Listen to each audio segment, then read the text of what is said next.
I'll be right back. All right, no problem. Okay, we'll get our vice grip.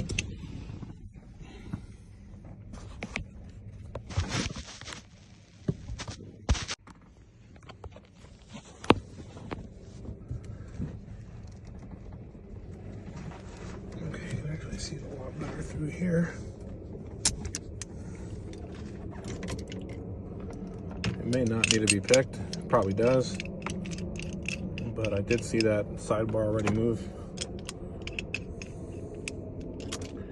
This is in my way, but I really have no way of getting it out, as I could not yank that. Oh, there we go. Car is on. I didn't even have to really pick it. And we will take this out.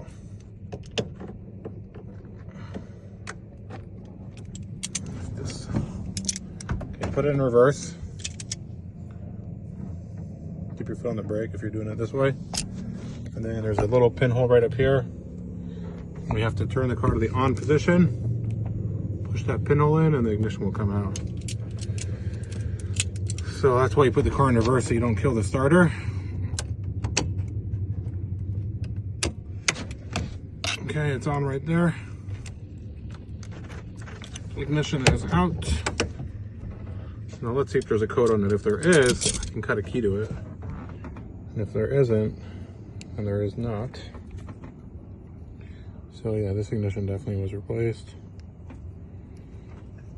So we are going to, where'd he go? He went inside.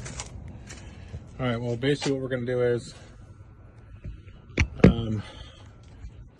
this sidebar, I'm gonna shave it down.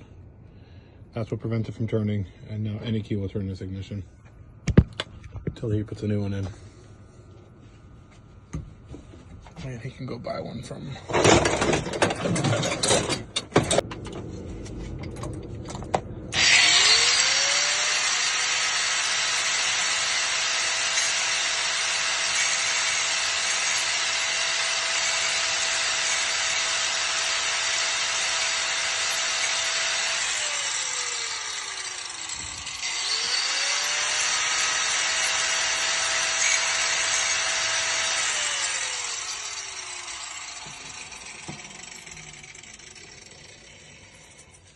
Check it with the key inside. Should be fine. But basically now it's flush.